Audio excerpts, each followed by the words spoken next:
नमस्कार। आप सभी का स्वागत है।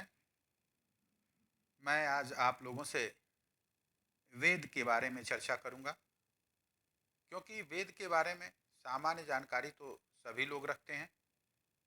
किस वेद में क्या लिखा है, इसकी संक्षिप्त चर्चा करेंगे, क्योंकि यह प्रतियोगी परीक्षाओं में इससे जुड़े प्रश्न निश्चित रूप से आते हैं। एक नंबर के प्रश्न लगभग सभी प्रतियोगी परीक्षाओं में आते हैं, इसलिए हम लोग आज इस पर विस्तार से चर्चा करेंगे। जी, आगे हम लोग देखते हैं। वेद कितने हैं? वेद चार हैं। पहला वेद है ऋग्वेद, दूसरा वेद है यजुर्वेद, तीसरा वेद है सामवेद, चौथा वेद है अथर्ववेद। इस प्रकार आपने देखा कि चार वेद हैं। पहला, जिसको प्रथम वेद मानते हैं, वह ऋग्वेद, दूसरा यजुर्वेद है, तीसरा सामवेद है और चौथा अथर्ववेद है। आगे हम लोग चर्चा करते हैं एक एक की।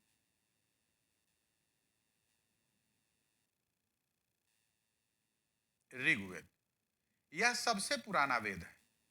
इसके बारे में कहा जाता है, यह सबसे पुराना वेद है। इसकी रचना लगभग 3500 वर्ष पहले हुई है। ऋग्वेद में 1000 से अधिक प्रार्थनाएं हैं, जिसे हम सुक्त कहते हैं। सुक्त का मतलब है अच्छी तरह से बोला गया। ये विभिन्न देवी देवताओं की स्तुतियों में रचे गए हैं, उनकी प्रार्थना में रचे गए हैं। इनमें तीन देवताओं का महत्वपूर्ण स्थान है। उसमें एक हैं अग्नि, दूसरे हैं इंद्र और तीसरे सोम। अग्नि आग के देवता हैं, इंद्र युद्ध के देवता हैं और सोम एक पौधा है जिससे एक खास पेय पदार्थ बनता था। तो ऋग्वेद क्या है कि यह सबसे पुराना वेद है और इसकी रचना कब हुई है? 3500 वर्ष पहले। ऋग्वेद में क्या है कि 1000 से ज्यादा प्रार्थनाएं हैं, यानी इसमें देवी देवताओं की स्तुतियां की गई हैं, यानी देवी देवताओं के स्तुतियों में यह रचा गया है। और इसमें तीन देवताओं महत्वपूर्ण इनकी चर्चा है, वह है अग्नि, इंद्र और सोम। अग्नि आग के देवता हैं, इंद्र किसके हैं? युद्ध के देवता हैं, और सोम एक पौधा है जिससे एक खास पेय पदार्थ बनता था। अगले वेद की चर्चा करते हैं, यजुर्वेद। यजुर्वेद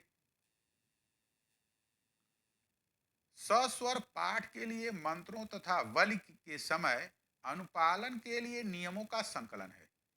यानी यह सस्वर पाठ के लिए मंत्रों और बल के समय अनुपालन के लिए नियमों का एक संकलन है यजुर्वेद। इसके पाठकर्ता को अधर्युग कहते हैं। यजुर्वेद में यज्ञों के नियमों एवं बलि विधाओं का संकलन मिलता है। इसमें बलिदान विधि का वर्णन है। यह एक ऐसा वेद है जो गद्य और पद्य दोनों में है। यानी यजुर्वेद जो है गद्य और पद्य दोनों में है। इसमें मंत्र और बलि के अनुपालन के नियमों का संकलन है। जी, आगे हम लोग चलते हैं, देखते हैं सामवेद। सामवेद, साम शब्द का शाब्दिक अर्थ है गान, और इस वेद में मुख्यतः यज्ञों के अवसर पर गाए जाने वाले ऋचाओं यानी मंत्रों का संकलन है। इसके पाठकर्ता को उद्रात कहते हैं। इसका संकलन ऋग्वेद पर आधारित है। इसे भारतीय संगीत का जनक भी कहा जाता है। यानी सामवेद जो है यह गायन से जुड़ा हुआ वेद है। इसका अर्थ है गान। और वेद के मुख्य, यह वेद जो है यज्ञों के अवसर पर गाए जाने वाले ऋचाओं और मंत्रों का संकलन है। और खास तौर से इसकी खास पहचान है कि भारतीय संगीत का यह जनक कहा जाता है। जी, आगे हम लोग देखते हैं अथर्ववेद। अथर्ववेद इसे हम लोग जो है इसे ब्रह्म वेद के भी रूप में जानते हैं। इसमें देवताओं की स्तुति के साथ चिकित्सा, विज्ञान, दर्शन के भी मंत्र हैं। भूगोल, खगोल, वनस्पति विद्या, असंख्य जड़ी बूटियां, आयुर्वेद, गंभीर से गंभीर रोगों का निदान। आप देखिए, गंभीर से गंभीर रोगों का निदान, चिकित्सा, अर्थशास्त्र के मौलिक सिद्धांत, राजनीति के तत्व, राष्ट्र भूमि, राष्ट्रभाषा की महिमा, शल्य चिकित्सा, कृमियों से उत्पन्न होने वाले रोगों का विवेचन विवेचन मृत्यु को दूर करने का उपाय, मोक्ष, प्रजनन विज्ञान सहित सैकड़ों लोकोपकारक विषयों का इसमें निरूपण किया गया है अथर्ववेद में। आयुर्वेद की दृष्टि से अथर्ववेद महत्वपूर्ण है। आयुर्वेद की दृष्टि से यह अत्यंत महत्वपूर्ण है। अथर्ववेद में शांति पुष्ट और अविचारिक दोनों ही अनुष्ठानों का वर्णन किया गया है।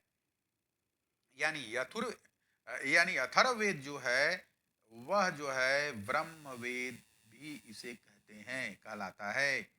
इसमें देवताओं की स्तुतियों के साथ चिकित्सा, विज्ञान, दर्शन के भी मंत्र हैं। भूगोल, खगोल, वनस्पति विज्ञान, असंख्य जड़ी बूटियां, आयुर्वेद, गंभीर से गंभीर रोगों के निदान, उनकी चिकित्सा, अर्थशास्त्र के मौलिक सिद्धांत सहित विभिन्न विषयों पर चर्चा है। ये आयुर्वेद की दृष्टि से भी यह वेद जो है अत्यंत महत्वपूर्ण और सराहनीय है। यानी आयुर्वेद की भी इसमें चर्चा की गई है और इसमें शांति पुष्ट और अविचारिक दोनों ही तरह के अनुष्ठानों का वर्णन किया गया है।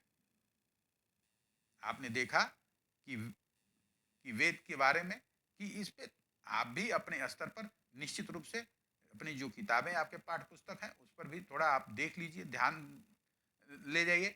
अगर आपकी इच्छा कर रही है कि हम इसे और भी ठीक से देखें तो आप देख लीजिए, लेकिन देखिए जरूर, इसके बारे में गहराई निश्चित रूप से एक प्रश्न आता है, इसलिए आप जरूर ध्यान दीजिए और इसे गहराई से देखिए।